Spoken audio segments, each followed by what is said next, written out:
इस वीडियो में मैं आपसे बात करूंगा। जैसा कि आप सभी को मालूम है, आरएसएसबी बोर्ड द्वारा दिसंबर के लास्ट वीक में एनएचएम आयुष ऑफिसर एग्जाम आयोजित होने जा रहा है। इस बीच इस एग्जाम के लिए मैंने आपके एक सीरीज शुरू की है जिसमें टोटल आपको 19 पार्ट देखने को मिलेंगे और आज पार्ट 3 की चर्चा करने जा रहा हूं। अगर पहला और दूसरा पार्ट नहीं देखा है तो प्लेलिस्ट का लिंक नीचे डिस्क्रिप्शन में दे रखा है।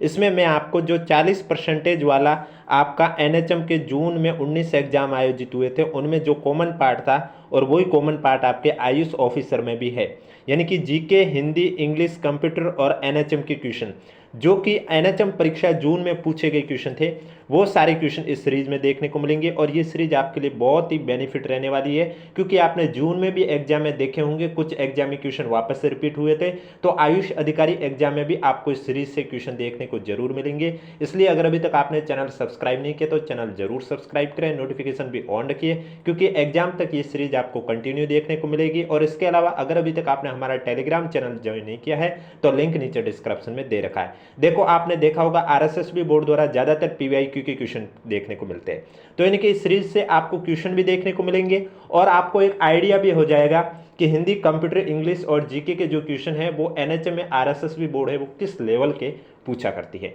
तो चलिए वीडियो स्टार्ट करते हैं। आज पार्ट 3 में मैं बात करूंगा पब्लिक हेल्थ केयर एग्जाम में पूछे गए क्वेश्चन के बारे में।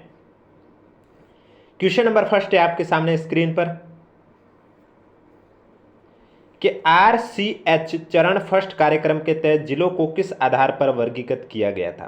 देखो, वीडियो पसंद आए तो वीडियो को लाइक जरूर कर लीजिए और कमेंट बॉक्स में भी हमें जरूर बताइएगा आपको सीरीज कैसी लग रही है, क्योंकि जब आप कमेंट करके हमें बताओगे तभी हमें पता चलेगा कि हम जो आपको कंटेंट दे रहे हैं वो आपको पसंद आ रहा, अन्यथा हमें कैसे पता चलेगा। तो आरसीएच चरण फर्स्ट कार्यक्रम के तहत जिलों को किस आधार पर वर्गीकृत किया गया था। आपके पास ऑप्शन था शहरीकरण दर, क्रूड जन्म दर और महिला साक्षरता दर, आर्थिक विकास, स्वास्थ्य सेवा का ढांचा। तो इसमें आपका राइट आंसर हो जाएगा क्रूड जन्म दर और महिला साक्षरता दर, यानी कि बी आपका करेक्ट आंसर हो जाएगा। अगला क्वेश्चन है, कंप्यूटर से क्वेश्चन पूछा गया था कि एक साइबर अपराधी द्वारा वायरस और अन्य मेलवेयर फैलाने का क्या उद्देश्य है। यानी कि जो एक साइबर क्रिमिनल होता है वो आपको मालूम होगा वायरस और अन्य मेलवेयर है वो कंप्यूटर में फैलाता है, उसके पीछे का क्या कारण है, वो ऐसा क्यों करता है। तो वो ऐसा इसलिए करता है ताकि वो जिसका कंप्यूटर है उसका उस ओनर का ब्लैकमेल कर सके, ब्लैकमेलिंग, और उगाही के लिए निजी और गोपनीय डेटा चुराना, यानी कि आपके जो कंप्यूटर के निजी डेटा है वो चुरा सके, इस वजह से वो ऐसा करता है। तो करेक्ट आंसर आपका हो जाएगा बी, बी आपका राइट आंसर हो जाएगा। अगला क्वेश्चन है आपके सामने, नीचे दिए गए 4 में से 3 डिवाइस लोकेटर डिवाइस श्रेणी में आते हैं केवल एक को छोड़कर। अब लोकेटर डिवाइस की श्रेणी में कौन से आते हैं। टच पैड आता है, डिजिटाइजिंग टैबलेट भी आता है, जॉयस्टिक भी आता है, लेकिन टच स्क्रीन है यह आपके लोकेटर डिवाइस की श्रेणी में नहीं आता है, तो ए आपका करेक्ट आंसर हो जाएगा। आधुनिक सीपीयू में किसका उपयोग तेज प्रोसेसिंग के लिए अक्सर एक्सेस किए गए डेटा को संग्रहित करने के लिए किया जाता है। तो इसमें आपका राइट आंसर हो जाएगा आधुनिक सीपीयू में कैश का, किसका, कैश का उपयोग तेज प्रोसेसिंग के लिए अक्सर एक्सेस किए गए डेटा को संग्रहित करने के लिए किया जाता है। डी आपका करेक्ट आंसर हो जाएगा। और हो सकता है आपको एग्जाम में ये भी पूछ ले कि रैम और रोम की फुल फॉर्म पूछ ले। तो रैम की फुल फॉर्म होती है रैंडम एक्सेस मेमोरी और रोम की होती है रीड ओनली मेमोरी, ये भी आपको पता होना चाहिए।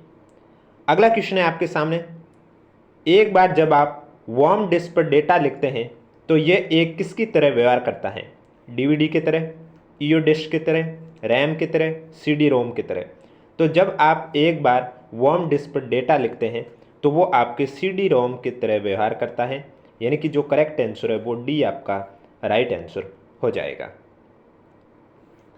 अगला क्वेश्चन है आपके सामने, फ्लैश ईईपी रोम पारंपरिक ईईपी रोम से डेटा मिटाने में कैसे बने। अब ये क्वेश्चन भी 2 बार एनएचएम में जून में 19 एग्जाम आयोजित हुए तो उन्हीं में भी 2 बार क्वेश्चन वापस से रिपीट हो चुका था, इसलिए कह रहा हूँ ये सीरीज आपके लिए बहुत ही बेनिफिट रहने वाली है क्योंकि हो सकता है आपको यहाँ से क्वेश्चन भी देखने को मिल जाए। और आरएसएसबी का आप चाहे 2025 का कोई भी पेपर उठा के देख लीजिए, आपको पता चल जाएगा कि आरएसएसबी ज़्यादातर पीवाईक्यू के क्वेश्चन ही पूछा करती है, तो उससे आपको ये सीरीज देखने में बहुत ही फायदा होने वाला है। तो फ्लैश ईईपी रोम पारंपरिक ईईपी रोम से डेटा मिटाने में कैसे भिन्न है तो इसमें आपका राइट आंसर हो जाएगा ये एक ब्लॉक या पूरे चिप को एक साथ मिटाता है। बी आपका राइट आंसर हो जाएगा। और ये सीरीज कंप्लीट होने के बाद एग्जाम के बाद मैं आपको बता भी दूंगा इस सीरीज से कौन कौन से क्वेश्चन आपके वापस से पूछे गए हैं। अगला क्वेश्चन है 1 नैनो सेकंड का मान सेकंड में कितना होता है। आपके पास ऑप्शन है 10 की पावर -3, 10 की पावर -6, 10 की पावर -9, 10 की पावर -12। तो 1 नैनो सेकंड की बात करें तो 1 नैनो सेकंड का मान सेकंड में अगर हम बात करें तो 10 की पावर -9 सेकंड होता है। तो सी आपका करेक्ट आंसर हो जाएगा। अगला क्वेश्चन है निम्नलिखित में से कौन सा कार्य एक उपयोगकर्ता ईमेल पर नहीं कर सकता है। अब आपने जो भी मेल करता है उनको तो सभी मालूम होती है कि हम ईमेल पर फाइलों को अटैच कर सकते हैं, ड्राफ्ट को सेव भी करते हैं, बीसीसी भी भेजते हैं यानी कि ब्लाइंड कार्बन कॉपी भी भेजते हैं, प्राप्त ईमेल को सेंड फोल्डर में सेव करना है, ये हम ईमेल पर नहीं कर सकते हैं। यानी जो हमें ईमेल प्राप्त हुआ है उसे सेंड फोल्डर में हम सेव नहीं कर सकते। तो डी आपका करेक्ट आंसर हो जाएगा। और वीडियो पसंद आ रहा है तो एक बार वीडियो को लाइक कर लीजिए, चैनल भी जरूर सब्सक्राइब कर लीजिए।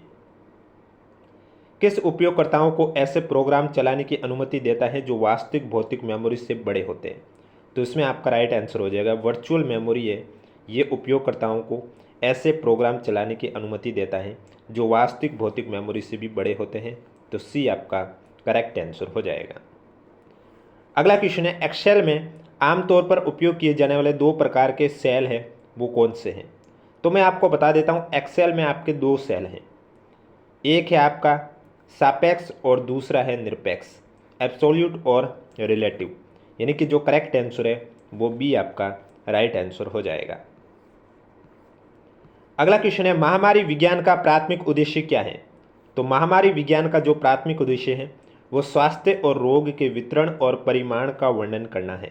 यानी कि ए आपका करेक्ट आंसर हो जाएगा। नेक्स्ट क्वेश्चन है इन्वेंट्री नियंत्रण में FIFO प्रक्रिया क्या है।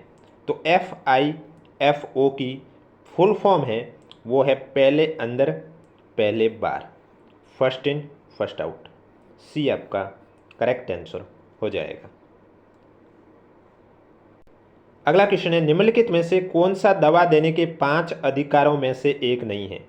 अब दवा देने के 5 अधिकार, सही रोगी सही है, सही दवा की खुराक सही है, सही वातावरण नहीं है, सही समय भी सही है। देखो हम जब दवा देते हैं तो उसमें 5 अधिकार, एक दवा को सही दवा की खुराक लेनी है ये सही है, सही समय पर लेनी ये भी सही है, और सही रोगी को ही देना ही, लेकिन सही वातावरण नहीं देखा जाता है।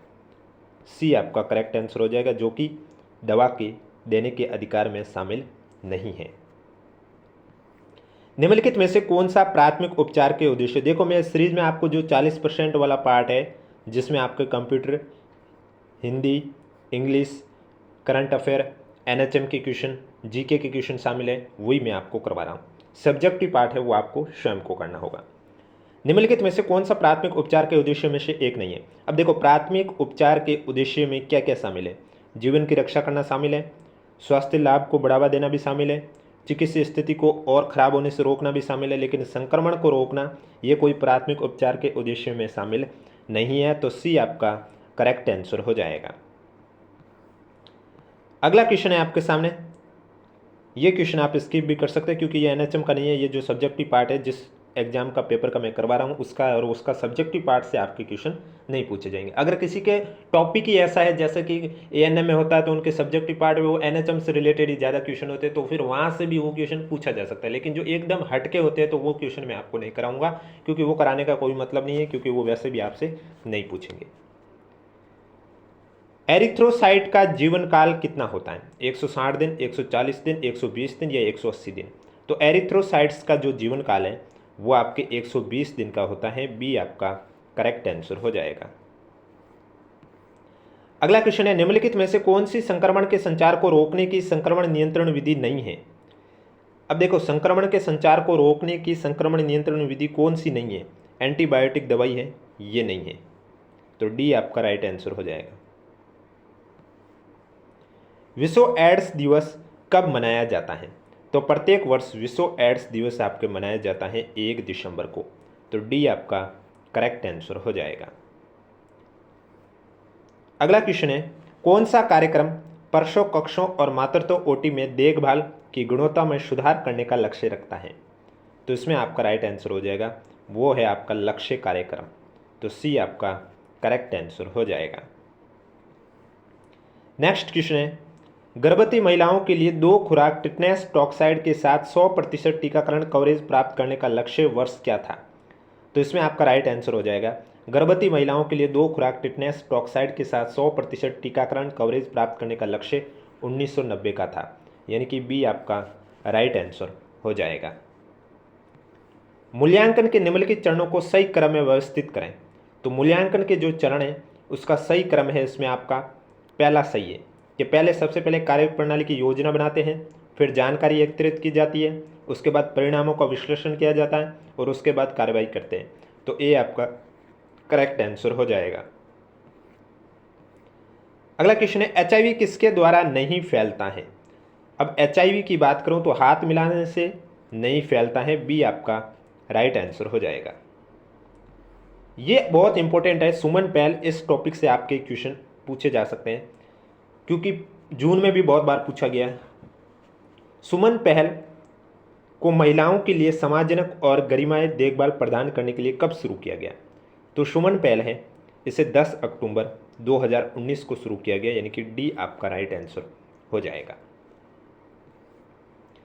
जलवायु परिवर्तन को कम करने में महासागरों की क्या भूमिका है? जीके का क्वेश्चन है, तो इसमें आपका राइट आंसर हो जाएगा, जलवायु परिवर्तन को कम करने में महासागर ये कार्बन सिंक के रूप में कार्य करते हैं। तो बी आपका करेक्ट आंसर हो जाएगा। अगला क्वेश्चन है, किस देश ने दोहरे कराधान से बचाव समझौते के तहत भारत के सर्वाधिक पसंदीदा राष्ट्र खंड को रद्द कर दिया है? तो वो देश है आपका स्विट्जरलैंड, जिसने दोहरे कराधान से बचाव समझौते के तहत भारत के सर्वाधिक पसंदीदा राष्ट्र खंड को रद्द कर दिया। ए आपका करेक्ट आंसर हो जाएगा। अगला क्वेश्चन है, राजस्थान में क्षेत्रीय राजभाषा सम्मेलन 2025 का आयोजन किस शहर में किया गया? तो राजस्थान में क्षेत्रीय राजभाषा सम्मेलन 2025 का आयोजन जयपुर शहर में किया गया। ए आपका राइट आंसर हो जाएगा। देखो, मैं पहले भी कह रहा हूं, अभी भी कह रहा हूं, वीडियो पसंद आ रहा है तो एक बार वीडियो को लाइक कर लीजिए, चैनल भी जरूर सब्सक्राइब कर लीजिए, कमेंट बॉक्स में भी हमें जरूर बताइएगा जिससे कि आपको एग्जाम तक ऐसे ही क्वेश्चन ये कंटिन्यू देखने को मिल सके। पदार्थ के कण निरंतर गतिशील होते हैं, उनमें किस प्रकार की ऊर्जा होती है? अब देखो, आपको मालूम होगा, एक होती है गतिज ऊर्जा और एक होती है स्थितिज ऊर्जा। अब यहाँ क्वेश्चन में ये पूछ रहे हैं पदार्थ के कण निरंतर गतिशील हो रहे हैं, तो निरंतर गतिशील होंगे तो गतिज ऊर्जा ही होगी। तो इसमें आपका जो करेक्ट आंसर है वो हो जाएगा गतिज ऊर्जा, बी आपका राइट आंसर हो जाएगा। अगला क्वेश्चन है, अस्थियों को मांसपेशियों से कौन जोड़ता है? तो इसमें आपका राइट आंसर हो जाएगा कंडरा है, यह अस्थियों को मांसपेशियों से जोड़ता है। तो ए आपका करेक्ट आंसर हो जाएगा। नेक्स्ट क्वेश्चन इंग्लिश से पूछा गया है, read statement 1 2 3 and choose the correct answer for the given option. यानी कि आपको करेक्ट ऑप्शन बताना है कि कौन सा है। आप 3 सेंटेंस पढ़ लीजिए और इसमें डायरेक्ट मैं आपको आंसर बता देता हूँ। जो फर्स्ट है वो हो जाएगा नाउन क्लॉज, सेकंड है वो एडजेक्टिव क्लॉज और तीसरा है वो एडवर्ब क्लॉज हो जाएगा। तो ए आपका राइट आंसर हो जाएगा। अगला क्वेश्चन है, संचार साधने के लिए तंत्रिकाएं जो रसायन छोड़ती हैं उसे क्या कहा जाता है? संचार साधने के लिए तंत्रिकाएं जो रसायन छोड़ती हैं उसे न्यूरोट्रांसमीटर कहा जाता है। ए आपका करेक्ट आंसर हो जाएगा। रोगाणु सिद्धांत के अनुसार रोग का कारण होता है, रोगाणु सिद्धांत के अनुसार रोग का कारण होता है सूक्ष्म जीव। तो बी आपका करेक्ट आंसर हो जाएगा। अगला क्वेश्चन है, निम्नलिखित में से कौन सा एक प्राथमिक स्वास्थ्य देखभाल का मुख्य सिद्धांत नहीं है? तो प्राथमिक स्वास्थ्य देखभाल का मुख्य सिद्धांत क्या है? उपयुक्त तकनीक है, समान वितरण भी है, सामुदायिक भागीदारी भी है, लेकिन दवा वितरण नहीं है। तो सी आपका करेक्ट आंसर हो जाएगा। अगला क्वेश्चन है, शिक्षण अधिगम शंकु, ये आप स्किप कर सकते हैं। संक्रमण की श्रृंखला एक इंटरैक्टिव प्रक्रिया है, निम्नलिखित में से कौन सा उस प्रक्रिया में शामिल नहीं है? तो संक्रमण की श्रृंखला है वो एक इंटरैक्टिव प्रक्रिया है, तो इसमें आपके खाना है ये शामिल नहीं है, एजेंट होस्ट और वातावरण शामिल है, खाना शामिल नहीं है। तो सी आपका करेक्ट आंसर हो जाएगा। निम्नलिखित में से कौन सा स्वास्थ्य अवधारणा में शामिल नहीं है? स्वास्थ्य अवधारणा में आपके जैविक है ये शामिल नहीं है, मनोसामाजिक, पारिस्थितिकी और समग्र है ये शामिल है। ये क्वेश्चन भी आप, नेक्स्ट क्वेश्चन, मानव शरीर का निर्माण एक अकेली कोशिका से होता है जो क्या कहलाती है? तो मानव शरीर का निर्माण एक अकेली कोशिका से होता है जिसे जाइगोट कोशिका कहते हैं। सी आपका करेक्ट आंसर हो जाएगा। नेक्स्ट क्वेश्चन है इंग्लिश का क्वेश्चन। मैं आपको वही क्वेश्चन करा रहा हूं जो आपके कोर्स में है। मोस्ट एप्रोप्रिएट एक्टिव वॉइस बताना है। The movie has been watch by them, तो इसका आपको एक्टिव वॉइस का पैसिव वॉइस करना है। तो इसमें आपका राइट आंसर क्या हो जाएगा? They have watch the movie, यानी कि बी आपका करेक्ट आंसर हो जाएगा। अगला क्वेश्चन है, इसमें आपको खालिस्तान पर क्या आएगा वो बताना है। Over rating is not conducive खालिस्तान हेल्थ, तो इसमें आपका जो करेक्ट आंसर है वो आ जाएगा 2, तो सी आपका राइट आंसर हो जाएगा। अगले में आपको फिल इन द ब्लैंक में क्या आएगा वही बताना है। तो पहला है द कोल्ड वेदर, तो इसमें आ जाएगा आपका affects his health, its effect is a bad cold, यानी कि पहले में आ जाएगा अफेक्ट्स और दूसरे में आ जाएगा इफेक्ट, यानी कि करेक्ट आंसर आपका हो जाएगा सी। नेक्स्ट क्वेश्चन में आपको सिनोनिम बताना है, तो इसका जो सिनोनिम होगा वो आपका होगा डिस्ट्रेस, बी आपका करेक्ट आंसर हो जाएगा।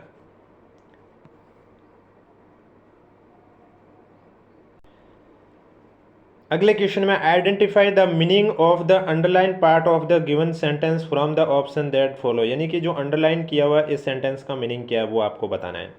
आई can't do your work just now, my hands are full, my hands are full इसका मतलब हुआ कि आई एम बिजी, तो डी आपका करेक्ट आंसर हो जाएगा। अगला क्वेश्चन है आपके सामने, यहाँ पर आपके जंबल सेंटेंस दे रखे हैं, आपको करेक्ट ऑर्डर में इन्हें लिखने हैं। तो इसका जो करेक्ट आंसर हो जाएगा ए हो जाएगा, the students have been studying in the library for her, तो यानी कि ए आपका करेक्ट आंसर हो जाएगा। नेक्स्ट क्वेश्चन है, किस समूह में सही विलोम शब्द का प्रयोग नहीं हुआ? हिंदी का क्वेश्चन आया है, तो यहाँ पर आपको यह बताना कौन सा समूह है जिसमें विलोम शब्द का प्रयोग सही नहीं हुआ है। अब देखो, संक्षेप विस्तार सही है, थोक खुदरा सही है, द्रुत मंत्र भी सही है, लेकिन पुरस्कार का परितोष गलत दे रखा है, तो सी आपका करेक्ट आंसर हो जाएगा। अब आपको कमेंट बॉक्स में बताना है कि पुरस्कार का विलोम शब्द क्या होगा। कुछ तो आपसे भी पूछेंगे, तभी आप कमेंट करके जवाब दोगे।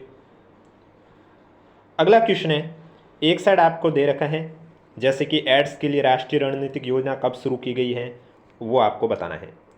तो इसमें आपका हो जाएगा, सबसे पहले दे रखा है आईसीएमआर द्वारा स्थापित एड्स टास्क फोर्स, इसकी स्थापना कब की गई है? 1986 में, यानी कि दूसरा। एंटी रेट्रोवायरल उपचार कब शुरू किया गया? 2004 में, यानी कि चौथा। इसके बाद है बाल चिकित्सा एआरटी पर राष्ट्रीय नीति कब बनाई गई? 2006 में बनाई गई, तो पहला हो जाएगा। एचआईवी एड्स के लिए राष्ट्रीय रणनीतिक योजना कब शुरू की गई? 2017 में की गई, यानी कि तीसरा। तो दूसरा, चौथा, पहला, तीसरा, यानी कि ए आपका करेक्ट आंसर हो जाएगा। अगला क्वेश्चन है, निम्न में से कौन सी असंक्रमित बीमारी है, यानी कि फैलने से नहीं बढ़ती है? वो है कैंसर। देखो, मलेरिया हुआ, क्षय रोग हुआ, माता हुआ, ये एक में हुआ तो दूसरे में भी होना तय है फैलने से संक्रमित बीमारियां, लेकिन ये असंक्रमित है कैंसर। अगला क्वेश्चन है आपके सामने, एनएचएम के अंतर्गत एनीमिया की रोकथाम के लिए क्या देते हैं? तो एनएचएम के अंतर्गत एनीमिया की रोकथाम के लिए जो देते हैं वो देते हैं आईएफए, यानी कि ए आपका करेक्ट आंसर हो जाएगा। नेक्स्ट क्वेश्चन, आयुष्मान भारत के तहत पहला स्वास्थ्य और कल्याण केंद्र कब शुरू किया गया? तो आयुष्मान भारत के तहत पहला स्वास्थ्य और कल्याण केंद्र है वो आपके अप्रैल 2018 में शुरू किया गया, बी आपका करेक्ट आंसर हो जाएगा। अगला क्वेश्चन है, संक्रामक बीमारी जो जानवरों से मनुष्य में फैलती है वो क्या कहलाती है? देखो, जानवरों से मनुष्य में फैलने वाली बीमारी क्या कहलाती है? आपको मालूम है, जूनोसिस, सी आपका करेक्ट आंसर हो जाएगा। रोगी स्वास्थ्य सुधार का विश्लेषण किस मापदंड के अंतर्गत आता है? तो इसमें आपका राइट आंसर हो जाएगा, रोगी स्वास्थ्य सुधार का विश्लेषण है वो परिणाम मापदंड के अंतर्गत आता है, तो सी आपका करेक्ट आंसर हो जाएगा। वर्तनी की दृष्टि से अशुद्ध शब्द का चयन करना है। तो मानवीकरण सही लिखा हुआ है, शारीरिक भी सही लिखा हुआ है, आजीविका भी सही लिखा हुआ है, लेकिन परीक्षित ये गलत लिखा हुआ है। तो ये आपका अशुद्ध शब्द हो जाएगा। तो बी आपका राइट आंसर हो जाएगा। उच्चारण शब्द का सही संधि विच्छेद क्या होगा? तो उच्चारण शब्द का जो सही संधि विच्छेद होगा वो होगा उत प्लस चारण, उच्चारण व्यंजन संधि। बी आपका करेक्ट आंसर हो जाएगा।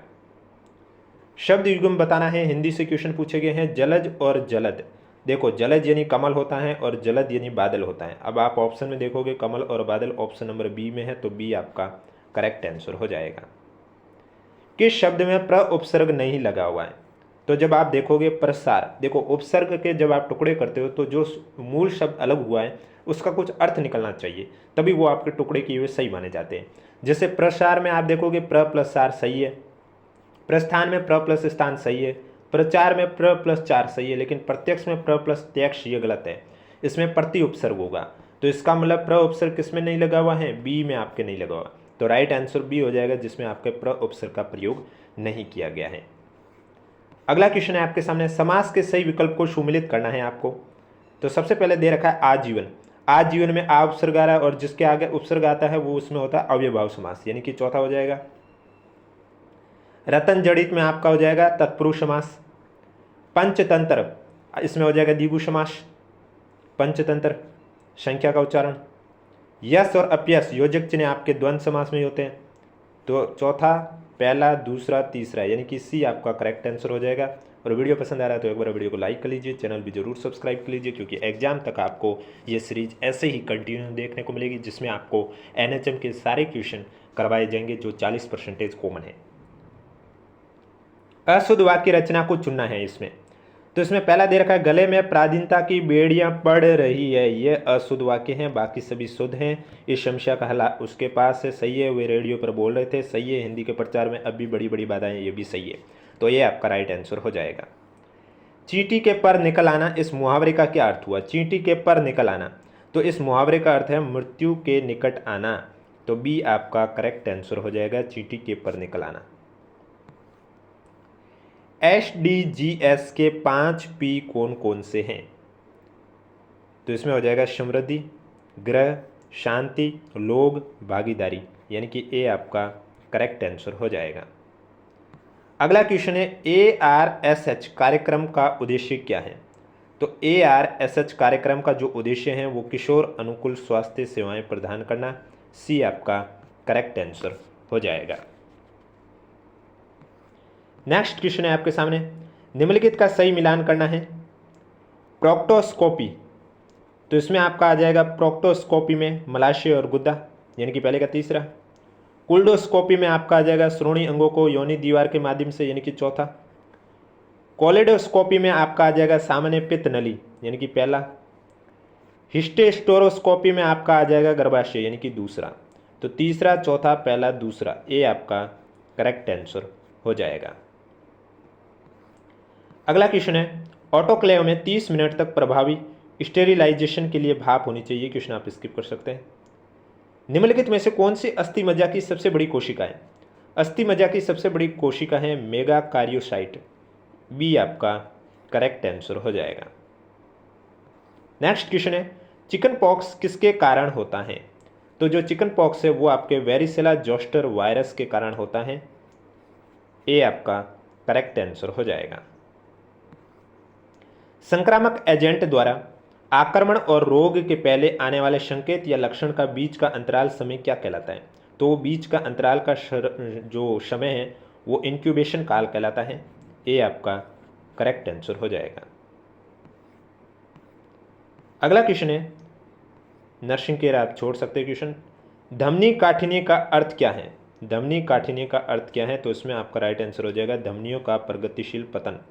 बी आपका करेक्ट आंसर हो जाएगा। खाद्य संरक्षण की विधि, खाद्य संरक्षण की विधि क्या है?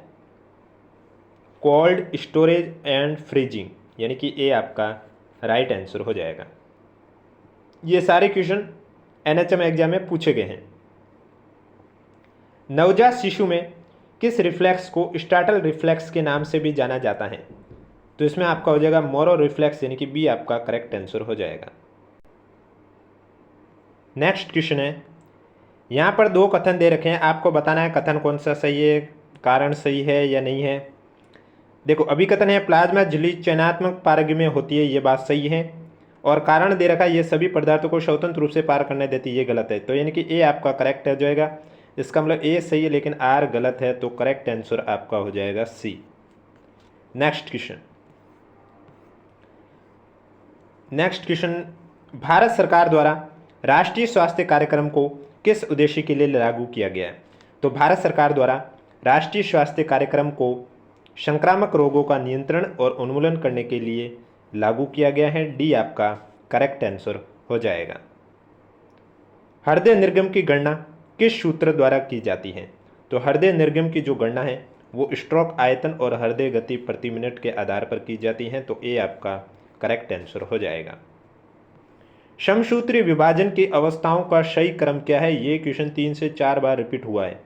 समसूत्री विभाजन की अवस्थाओं का सही क्रम, तो इसमें आपका हो जाएगा प्रोफेज, मेटाफेज, एनाफेज और टीलोफेज और साइटोकाइनेसिस, यानी कि सी आपका करेक्ट आंसर हो जाएगा। नेक्स्ट क्वेश्चन, प्रसव पूर्व रक्तस्राव की परिभाषा क्या है।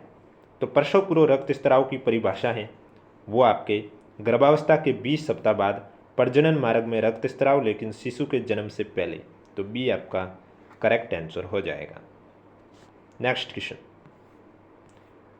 अगला क्वेश्चन है, निम्नलिखित में से कौन सी महामारी विज्ञान में उपयोग किया जाने वाला अध्ययन डिजाइन नहीं है।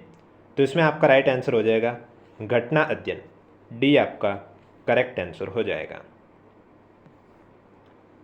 नेक्स्ट क्वेश्चन है, वह स्थिति जिसमें CSF की मात्रा असामान्य रूप से अधिक होती है और आमतौर पर इंट्राक्रेनियल दबाव में वृद्धि होती है, तो इसमें हो जाएगा हाइड्रोसीफेलस, बी आपका करेक्ट आंसर हो जाएगा। नेक्स्ट क्वेश्चन है, इनमें से कौन से भारत के हेल्थ केयर सिस्टम के घटक नहीं है, ये स्किप भी कर सकते हैं आप। अवसाद के रोगी के लिए कौन सी दवा का उपयोग किया जाता है।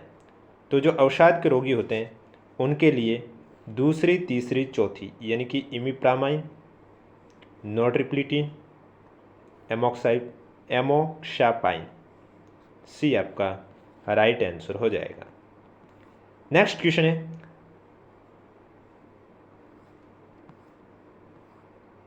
मरीज की शारीरिक जांच के लिए शरीर के भीतर उत्पन्न होने वाली ध्वनियों को सुनने की प्रक्रिया को क्या कहा जाता है। तो इसमें आपका जो करेक्ट आंसर है वो हो जाएगा आस्कलेटेशन, बी आपका राइट आंसर हो जाएगा। महिला प्रजनन तंत्र में किस निश्चेषण का स्थान है। निश्चेषण का स्थान है तो वो स्थान है फैलोपियन नली, सी आपका करेक्ट आंसर हो जाएगा।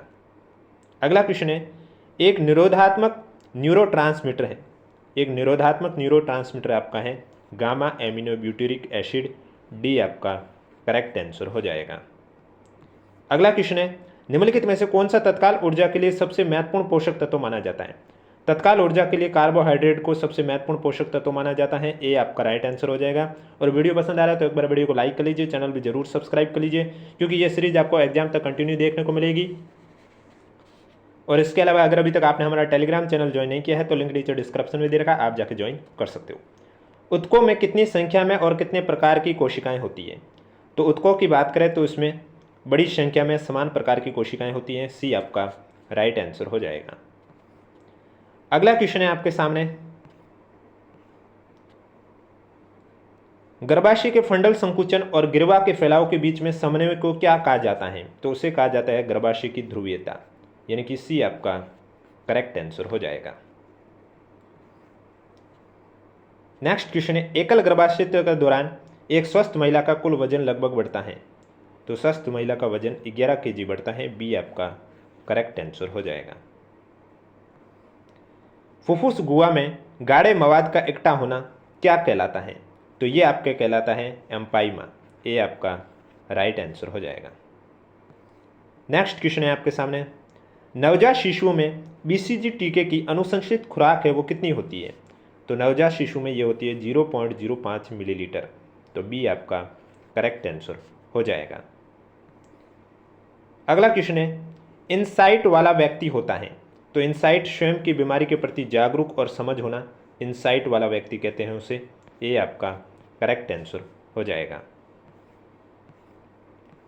अगला क्वेश्चन है आपके सामने, चिकित्सीय सामाजिक शैक्षिक व्यवसायिक उपाय का संयुक्त और समन्वित उपयोग से व्यक्ति को कार्यात्मकता के उच्चतम संभव स्तर तक प्रशिक्षित और पुनः प्रशिक्षित करना होता है।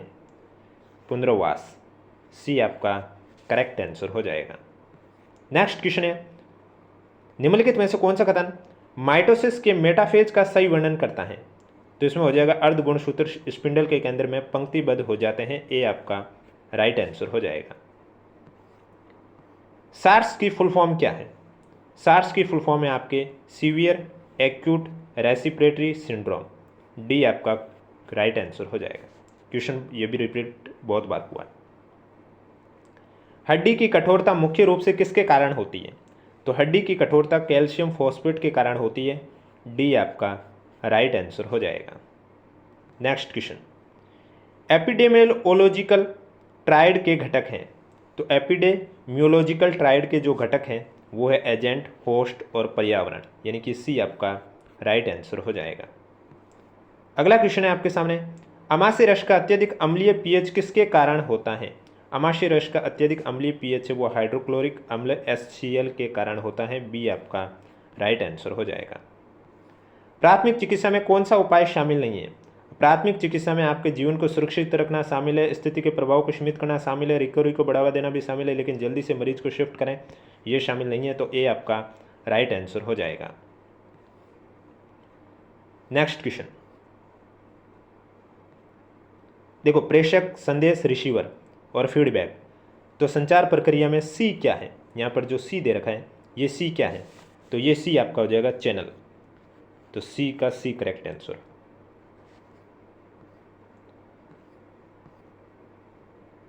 अगला क्वेश्चन है, एक साइड लसिका है, आपको सुमिलित करना है। तो इसमें आपका लसिका में हो जाएगा, इसमें लिम्फोसाइट होते हैं। दूसरा, लसिका केशिकाएं के बारे में बात करें तो अंतरालीय स्थान में अंतनलिकाएं होती है, यानी कि चौथा। लसिका गांठ की बात करें तो लसिका का छनन कह देंगे। प्लिया की बात करें सबसे बड़ी लसिका अंग यानी कि पहला।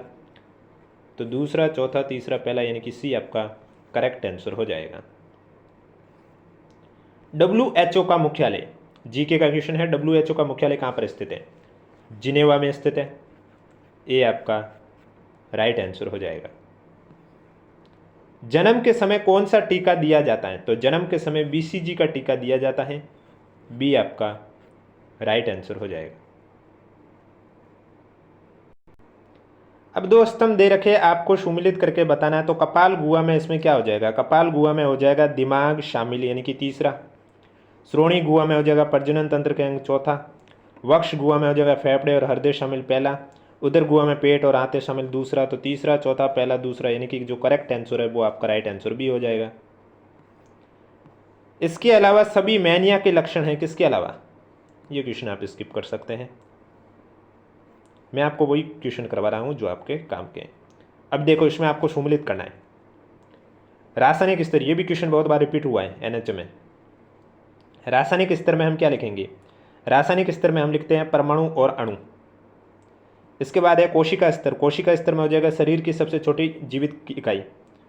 ऊतक स्तर में हो जाएगा आपका कोशिकाओं का समूह। अंग स्तर में आपका हो जाएगा विभिन्न प्रकार के ऊतकों का एक साथ जोड़ना। अंग प्रणाली स्तर में आपका हो जाएगा संबंधित अंग एक सामान्य कार्य के साथ। और संगठनात्मक स्तर में हो जाएगा शरीर के सभी भाग एक साथ कार्य करते हैं, यानी कि बी आपका राइट आंसर हो जाएगा। अगला क्वेश्चन, राष्ट्रीय मलेरिया नियंत्रण कार्यक्रम कौन से वर्ष में लागू किया गया? राष्ट्रीय मलेरिया नियंत्रण कार्यक्रम आपके 1953 में लागू किया गया है। डी आपका राइट आंसर हो जाएगा। नेक्स्ट क्वेश्चन है, गलत मिलान का पता लगाइए, वैक्सीन और उसका मार्ग। तो यहां पर जो आपका टिटनेस टॉक्साइड का दे रखा है सब क्यूटेनियस, ये गलत है। सी आपका राइट आंसर हो जाएगा। केंद्र सरकार द्वारा भारतीय नर्सिंग परिषद कब स्थापित हुआ था? भारतीय नर्सिंग परिषद केंद्र सरकार द्वारा 1947 में स्थापित हुआ। ये आपका राइट आंसर हो जाएगा। नेक्स्ट क्वेश्चन, भारत में कौन से वर्ष में एड्स से बचाव के लिए कौन सा प्रोग्राम शुरू किया गया है? आपको सुमिलित करना है। तो 1986 में कौन सा शुरू किया गया है? तो 1986 में आपका शुरू किया गया HIV के प्रथम केस की पहचान, यानी कि तीसरा। 1999 की बात करें तो राज्य के द्वारा एड्स बचाव समिति की स्थापना, चौथा। 2004 की बात करें तो एंटी रेट्रोवायरल चिकित्सा की शुरुआत की गई है, पहला। और 2006 में आपके बच्चों में आर्ट के लिए राष्ट्रीय नीति की स्थापना, यानी कि दूसरा। तीसरा, चौथा, पहला, दूसरा, डी आपका करेक्ट आंसर हो जाएगा। अगला क्वेश्चन है आपके सामने, कंप्यूटर से क्वेश्चन है, सत्यापन और कारण का है। सत्यापन दे रखा है कि CPU मेमोरी के साथ एड्रेस, कंट्रोल और डेटा बसों के माध्यम से संचार करता है जिससे एक सिस्टम बस बनती है। सत्यापन तो सही है।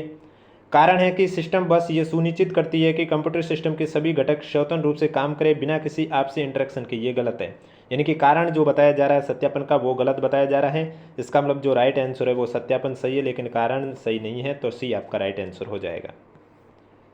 एक्सेस डेटाबेस से अच्छी तरह से स्वरूपित और प्रिंट करने योग्य डेटा की अपेक्षा करने के लिए हम उपयोग कर सकते हैं, तो हम रिपोर्ट का उपयोग करते हैं। डी आपका राइट आंसर हो जाएगा। विधान है कि कभी भी पायरेटेड या अनाधिकृत सॉफ्टवेयर का उपयोग ना करें, इसके बजाय फ्री और ओपन सोर्स सॉफ्टवेयर का उपयोग करें। और निष्कर्ष है, निम्नलिखित में से कौन सा निष्कर्ष तार्किक रूप से उपयुक्त विधान से निकाला जा सकता है? तो निष्कर्ष कौन सा निकाला जा सकता है? निष्कर्ष पहला है, पायरेटेड सॉफ्टवेयर का उपयोग अवैध है, ये बात सही है। FOSS पायरेटेड सॉफ्टवेयर का एक सुरक्षित विकल्प है, ये भी सही है। लाइसेंस प्राप्त या ओपन सोर्स सॉफ्टवेयर का उपयोग नैतिक प्रथाओं को बढ़ावा देता है, ये भी सही है। ये सभी सही है, तो डी आपका करेक्ट आंसर हो जाएगा। नेक्स्ट क्वेश्चन, अगला क्वेश्चन है आपके सामने, एक वीडियो डिजिटाइजर वास्तविक जीवन दृश्य से छवियां कैप्चर करने के लिए एक आदर्श उपकरण है जिन्हें कंप्यूटर काम में समाहित किया जाता है। निष्कर्ष फर्स्ट है कि कैप्चर की गई छवियां फिर कागज पर ट्रांसफर की जा सकती है, सही है। निष्कर्ष सेकंड है, इसके साथ एक तेज कंप्यूटर और बड़ी मेमोरी क्षमता की आवश्यकता होती है, ये भी सही है। निष्कर्ष जब दोनों सही है तो सी आपका करेक्ट आंसर हो जाएगा। अगला क्वेश्चन है, कथन और कारण। कथन है कि कंप्यूटर सिस्टम की आउटपुट यूनिट परिणामों को बाहरी दुनिया तक पहुंचाती है, सही बात है। आउटपुट यूनिट कंप्यूटर द्वारा उत्पन्न कोडेड परिणामों को मानव पठनीय रूप में परिवर्तित करती है, ये भी सही है। तो दोनों सही है, सही व्याख्या भी है, यानी कि ए आपका राइट आंसर हो जाएगा। अगला क्वेश्चन है कि कथन है कि मेल मर्ज का उपयोग लिफाफों के लेबल सेट बनाने के लिए किया जा सकता है, ये सही है। कारण है कि लेबलों पर रिटर्न एड्रेस एक ही होता है लेकिन गंतव्य का एड्रेस प्रत्येक लेबल के लिए अलग अलग होता है, ये भी सही है।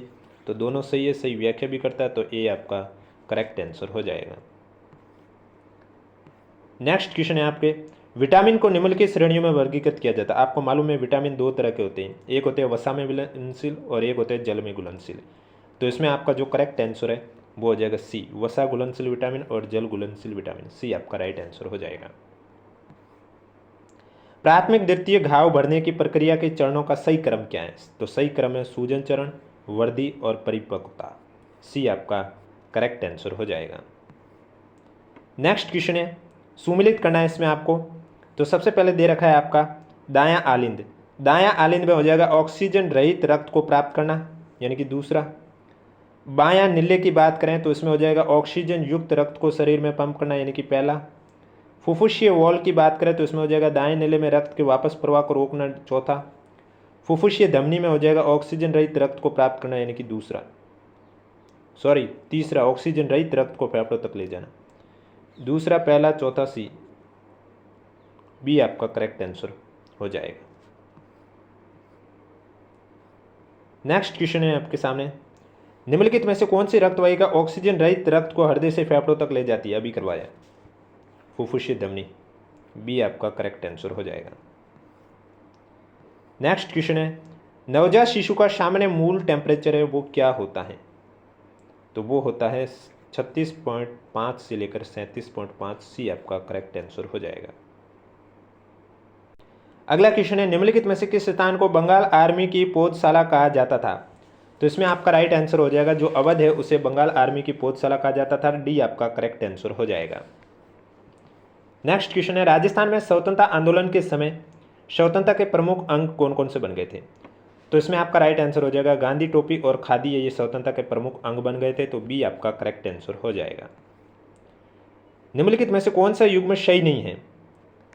अब यहाँ पर दे रखा है दधिमती माता का मेला गोड मंगलो, सही है। दुलेव का मेला केसरिया जी, सही है। भरतहरी का मेला करौली, गलत है क्योंकि भरतहरी का मेला आपके अलवर सही होता है। शिवरात्रि का मेला एकलिंग जी सही है, तो सी आपका करेक्ट आंसर हो जाएगा, जो कि सुमिलित नहीं है। जीके से ये क्वेश्चन पूछे गए हैं, हीराकुंड बांध है ये किस नदी पर निर्मित है? तो हीराकुंड बांध आप सभी को मालूम है महानदी पर निर्मित है, तो सी आपका करेक्ट आंसर हो जाएगा। चंबल 65 पे ये किस्म किसकी है? चंबल 65 की बात करें तो ये आपके गेहूं की किस्म है, बी आपका करेक्ट आंसर हो जाएगा। एशिया का पहला निर्यात संवर्धन क्षेत्र भारत में कहाँ स्थापित किया था? तो एशिया का पहला निर्यात संवर्धन क्षेत्र है यह भारत के कांडला में स्थापित किया है, सी आपका करेक्ट आंसर हो जाएगा। मार्च 2023 में राजस्थान में सड़कों का घनत्व कितना था जो राष्ट्रीय औसत से कितना ज़्यादा है या कम है? तो आपका राइट आंसर हो जाएगा, मार्च 2023 में राजस्थान में सड़कों का घनत्व 88.18 किलोमीटर था, जो कि राष्ट्रीय औसत से कम था, यानी कि जो राइट आंसर है वो आपका हो जाएगा ए।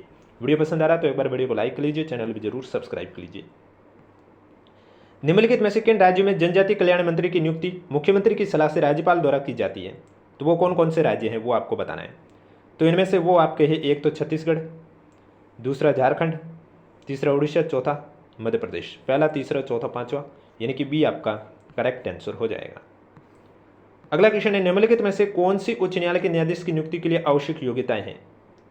अब देखो, उच्च न्यायालय के न्यायाधीश की नियुक्ति के लिए जो आवश्यक योग्यता है वो भारत का नागरिक होना चाहिए, ये बात सही है।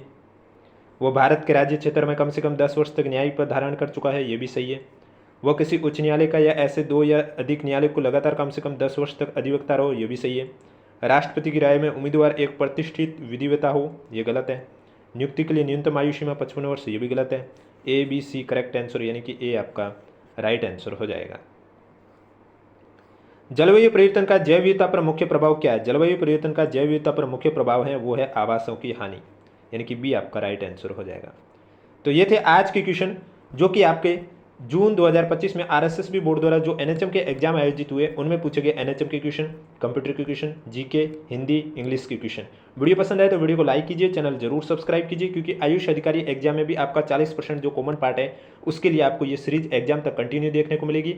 और एग्जाम के बाद आपको मैं बता दूंगा कि कितने क्वेश्चन हैं वो इस सीरीज से भी आए हैं। और इसके अलावा हमारा टेलीग्राम चैनल ज्वाइन नहीं किया है तो लिंक नीचे डिस्क्रिप्शन में दे रखा है, आप जाके ज्वाइन कर सकते हो और वीडियो को अधिक से अधिक शेयर कर सकते हो।